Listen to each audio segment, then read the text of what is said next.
মনে রাখবেন, স্রোতের বিপরীতে চলা মানুষগুলোই কিন্তু অমর হয়, তারাই পৃথিবীতে টিকে আছে। পৃথিবীতে যত নবী এসেছেন, যত রাসূল এসেছেন, তারা সবাই স্রোতের বিপরীতে ছিলেন।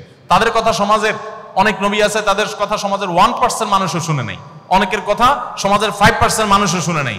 যারা শুনে নাই, যারা মূলধারা ছিল, যারা স্রোতে ছিল, তারা হারিয়ে গেছে খড়কুটোর মতো। নবী রাসূলরা এখনো টিকে আছে। ফেরাউনের নামে কেউ নাম রাখে না, কিন্তু মুসার নামে মুসলমানরাও নাম রাখে, খ্রিস্টানরাও নাম রাখে, ইহুদিরাও নাম রাখে। আপনি যদি দেখেন হামান, কারুন, নমরুদ, তাদের কারোর নামে কেউ নাম রাখে না, কিন্তু ইব্রাহিমের নামে খ্রিস্টানরা, ইহুদিরা আব্রাহাম রাখে, আমরা ইব্রাহিম রাখি। অর্থাৎ সারা পৃথিবীতে সমস্ত ধর্মের মানুষের কাছে প্রায় সমাদৃত। যারা স্রোতের বিপরীতে চলতে শিখে তাদের কষ্ট হয়, এই কষ্ট করে বুক টান টান করে স্রোতের বিপরীতে দাঁড়িয়ে বাধা বহুত আসবে, পেটে লাথি পড়বে, খাবার আসবে না, ক্যাশে টাকা আসবে না, ব্যবসা লাঠে উঠবে, বহুত কিছু হবে, কিন্তু আমি আমার আদর্শে কম্প্রোমাইজ করবো না। আমি মুসলমান, আমাকে আল্লাহর সামনে দাঁড়াতে হবে। ব্যবসা শুধু এখানে যদি থাকতো তাহলে ঠিক আছে, যা ইচ্ছা তা করতাম।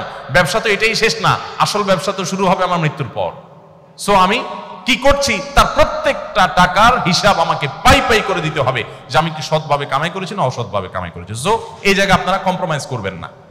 কঠিন কাজটা বিনিময়ে আল্লাহ তাআলা জান্নাত দিবেন। ইমানদারের বিষয় নবী করিম সাল্লাল্লাহু আলাইহি ওয়াসাল্লাম বলেছেন, আজাবান লি আমরিল মুমিন, ইমানদারের পুরো বিষয়টাই অদ্ভুত। ইন্না আমরাহু কুল্লুহু খায়র, ইমানদারের সবকিছুতে কল্যাণ। ইন আসাবাহু খায়রুন শাকারা, ইমানদার যদি ব্যবসা করে লাভবান হয়, কোনো কাজ করে সাকসেস হয়, তাহলে সে আল্লাহর কাছে কৃতজ্ঞতা আদায় করে সিজদায় পড়ে যায়, শুকরিয়া জানায়, ক্রেডিটটা আল্লাহকে দেয়, নিজে ক্রেডিট নেয় না।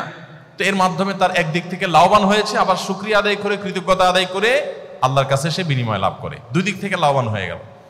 আর যদি ইমানদার লুজার হয়, ক্ষতিগ্রস্ত হয় তার ব্যবসায়, তার কাজে, তখন সে সবর করে, ঠিক আছে আল্লাহর ফয়সালা আমি মেনে নিয়েছি, আল্লাহ যা আমার জন্য কল্যাণে তাই রেখেছেন, এই পরিণতি যেটা আমার বরণ করতে হয়েছে, এর বিনিময়ে যদি আল্লাহ আমাকে কিয়ামত দিন বলে, যাও তোমাকে আমি ব্যবসায় অনেক লস দিয়েছি, তুমি ধৈর্য ধারণ করতে পেরেছো, সো তোমাকে এখন জান্নাত দিয়ে দিলাম, তাহলে আমার বেস্ট ডিলিংস এটা। টাকা কামাইলে কত আর কামাইতাম, অনন্ত অসীমকালে জান্নাত পেয়ে গেলাম। অতএব বিপদে যদি সে সবর করে, ফাকানা খায়রাল্লাহ, সেটাও তার জন্য কল্যাণের হয়। আপনারা যদি সততার সাথে ব্যবসা করেন, ব্যবসা যদি লাভবান হন, শুকর আদায় করবেন আল্লাহ তাআলা, তাহলে ডাবল লাভ হবে। আর যদি কোনো কারণে সততার সাথে চলতে গিয়ে লুজার হন, তো আপনি সবর করবেন, তাতেও আপনার সবরের বিনিময়ে জান্নাত নিশ্চিত হবে ইনশাআল্লাহ তাআলা। সো আপনার হারাবার কিছু নাই, আপনার হারাবার কিছু নাই। মনে রাখবেন, আপনার সন্তানকে হালাল খাওয়ানোর চেষ্টা করবেন। আমাদের মায়েরা আজকাল 2, 3, 4 বছর বাচ্চাদের পিছনে খাবারের বাটি আর চামচ নিয়ে যেভাবে দৌড়াদৌড়ি করে, যেভাবে চোর পুলিশের মতো দৌড়াদৌড়ি করতে থাকে, ছুটোছুটি করতে থাকে, এর শিকিবার চেষ্টাও যদি মায়েরা বাবারা করতেন, যে সন্তান যেন হালাল খায়, খাওয়ানোর জন্য যতটা অস্থির, তার 4 ভাগের 1 ভাগও যদি আমরা অস্থির থাকতাম সন্তানকে হালাল খাবারের ব্যাপারে, যে হারাম যেন না খায় আমার সন্তান, আমার ব্যবসা হোক আর না হোক আমি হারাম খাওয়াবো না, এই চেষ্টা যদি করতেন, তাহলে আমাদের জীবনটা স্বর্ণের হয়ে যেত। সোনালী সমাজ, সোনালী পরিবার আমরা পেয়ে যেতাম। আমাদের সন্তানরা আমাদের চক্ষু শীতল করত, এই সন্তানদের দেখে দিলটা জুড়িয়ে যেত। এখন দিল জুড়ায় না।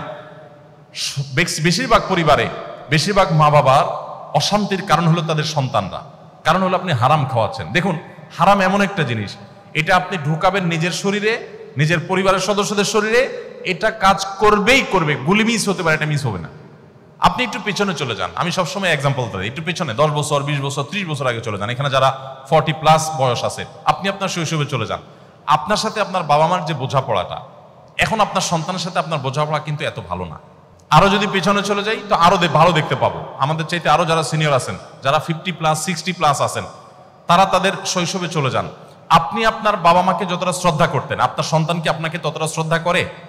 আমরা আমাদের শৈশবে আমাদের বাবা মার কথা যতটা মানতাম, শ্রদ্ধার সাথে নিতাম, এখন কি আমাদের বাচ্চারা আমাদের কথাগুলো সেভাবে নেয়?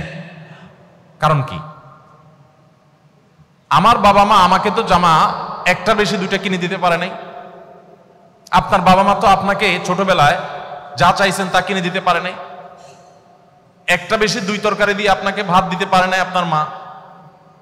অথচ আপনি তো আপনার ছেলেকে এখন 2টা কেন জামা, 4টা 5টা একসাথে কিনে দিচ্ছেন। আপনি তো আপনার বাচ্চাকে কোনো দিকে তাকাইলেই সেটা কেনার জন্য পাগল হয়ে যাচ্ছেন। আব্বু কি খাবা, কি তোমার লাগবে, এটা জিজ্ঞেস করতে করতে মুখ দিয়ে ফেনা তুলে ফেলছেন। আপনার ওয়াইফ তো 1 তরকারি না 5 তরকারি দিয়ে খাবার দিয়েও বাচ্চাকে খাওয়াতে পারছে না। এত খাবার দিচ্ছেন, এত সার্ভিস দিচ্ছেন, এত কষ্ট করছেন, এত কিছু দিচ্ছেন, এরপরও বাচ্চা আপনার কৃতজ্ঞ না, আর আপনার বাবা মা এত কিছু দিতে পারেন না কিন্তু আপনি তাদের প্রতি কৃতজ্ঞ ছিলেন, তাহলে তখন কি ছিল এখন কি নাই একটু মেলাবার সময় আমাদের এসেছে। কিছুই দিতে পারেন নাই তারা, কিন্তু আমরা তাদের জন্য পাগল পড়া, আর এখন এত কিছু দিচ্ছি কিন্তু ওরা আমাদেরকে দেখতেই পারে না। একটু জোর করে কথা বললে তারা রাগ করে, এবার তাদের পায়ে ধরা লাগে। 3-4 বছরের পোলাপান, 5-6 বছরের পোলাপান, একটা বেশি দুইটা ধমক দিলে এরপর মা বাপ তাদের কাছে সরি বলতে বলতে শেষ।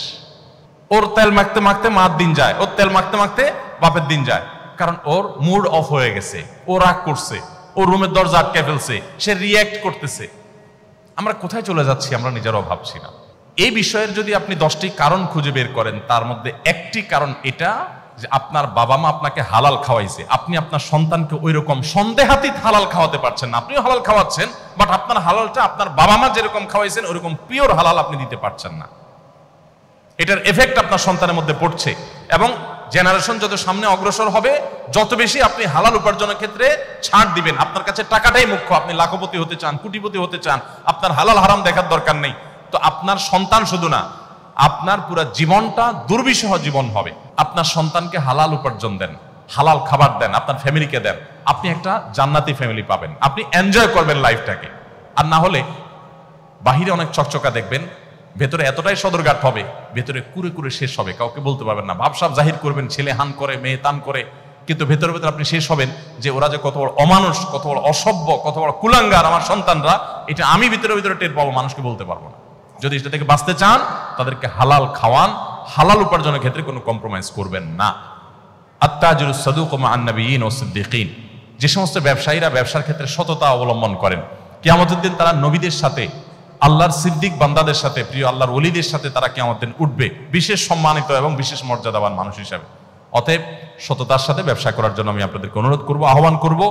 এবং সর্বশেষ মেসেজ ছিল আমার, পুরো ফ্যামিলি সহকারে আসুন, আমাদের একেবারে চার্ট করে রীতিমতো শিডিউল করে আমরা সারাদিনের কার্য তালিকা ঠিক করে পরিবারের সদস্যরা সবাইকে নিয়ে আসুন আমরা কোরআন চর্চা করি, হাদিস চর্চা করি এবং ইসলামের দিকে অগ্রসর হওয়ার চেষ্টা করি, প্রতিদিন আমল করার চেষ্টা করি, ভালো মানুষ হওয়ার স্ট্রাগল করি, এবং সেটা পুরো পরিবারের সমস্ত সদস্যদেরকে নিয়ে, এবং পরিবারের সদস্যদেরকে একটু সময় দেন, নিয়ে একটু বসেন, সমস্ত মোবাইল টোবাইল অফ করে, মোবাইল সব দূরে রেখে 10 মিনিটের জন্য বসেন, যে 10 মিনিটের জন্য মোবাইল থেকে দূরে থাকো সবাই। আসো আমরা একটু পর্যালোচনা করি, আমরা আল্লাহ থেকে কে কতটা অগ্রসর হতে পেরেছি, কে কতটা দূরে সরে গিয়েছি, আমরা একটু পর্যালোচনা করি। ইনশাআল্লাহ আমি আশা করি এরকম একটা লাইফ যদি আপনি করতে পারেন, এরকম একটা ফ্যামিলি যদি আপনি করতে পারেন, আপনার ফ্যামিলিটা আপনি উপভোগ করবেন, আপনি এনজয় করবেন। সবাই সততার সাথে এবং সুন্দরভাবে জীবনযাপন যেন করতে পারি।